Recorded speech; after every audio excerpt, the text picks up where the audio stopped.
In January 2018, Bitcoin was worth $20,000. By December, it had lost 80% of its value.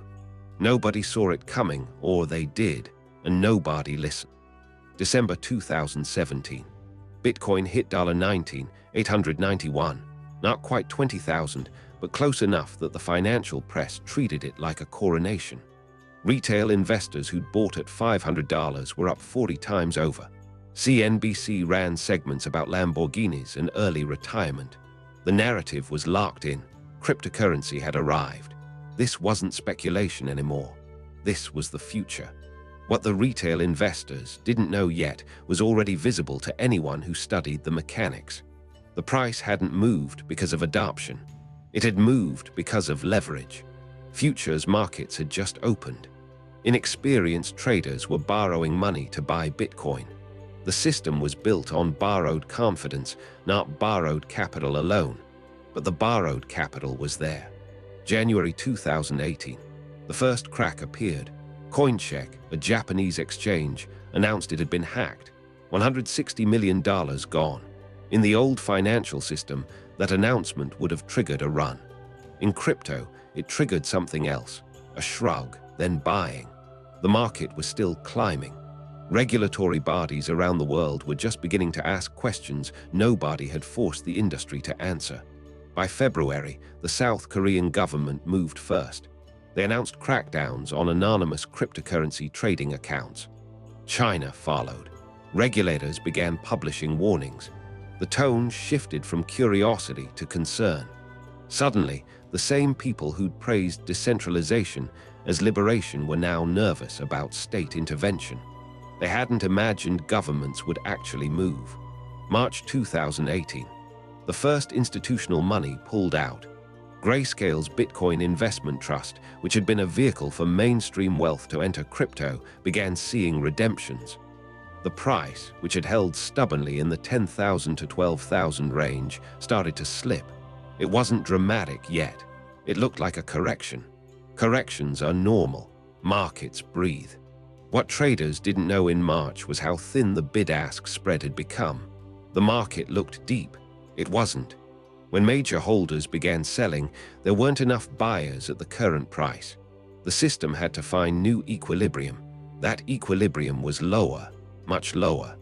April through June 2018. The decline became systematic. Bitcoin fell below 8,000.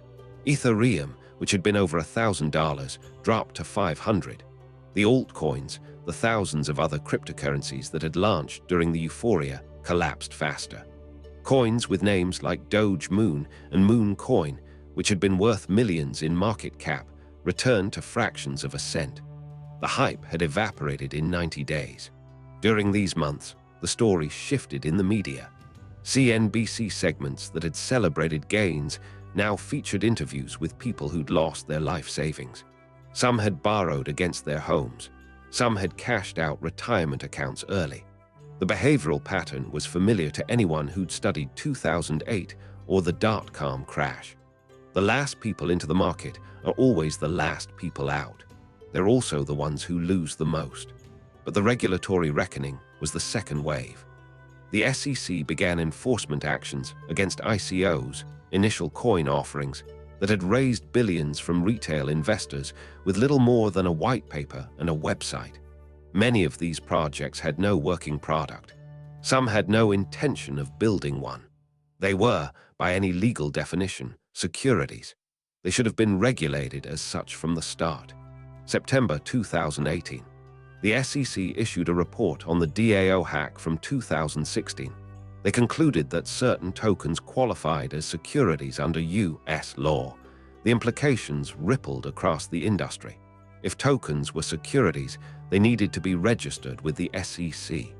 Exchanges needed to be licensed. The Wild West had a sheriff now. He was serving warrants. Exchanges scrambled. Bitfinex, which had been operating in a regulatory gray zone, faced pressure from New York regulators.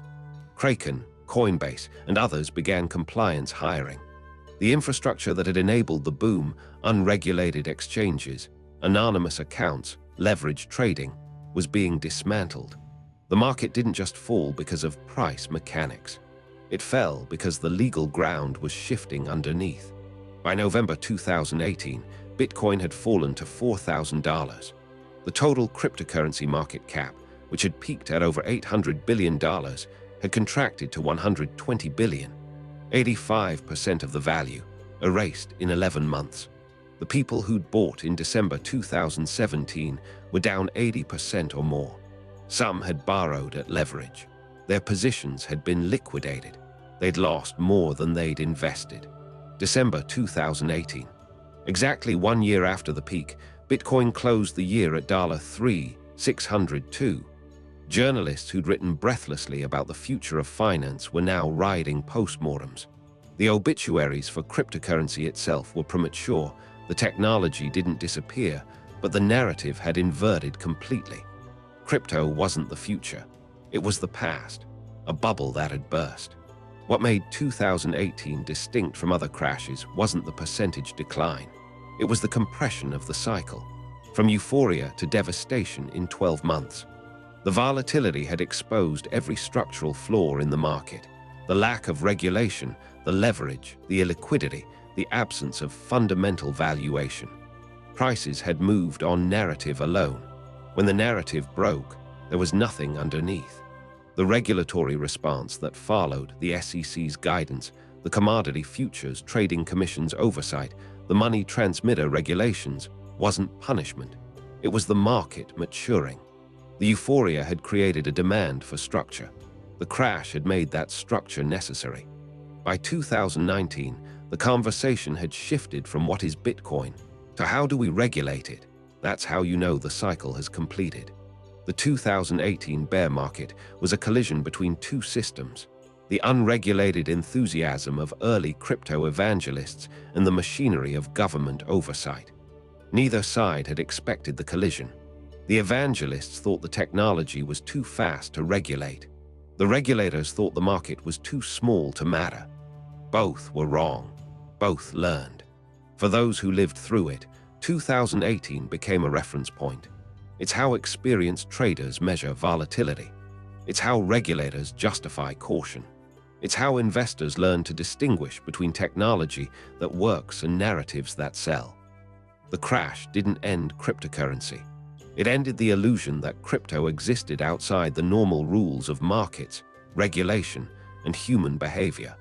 This video is for educational and informational purposes only and is not financial advice. Always do your own research. Subscribe to this channel. We cover the full arc of every major crypto collapse and the regulatory decisions that followed, so you can understand how these systems actually work. This video is for educational and informational purposes only and is not financial advice. Always do your own research.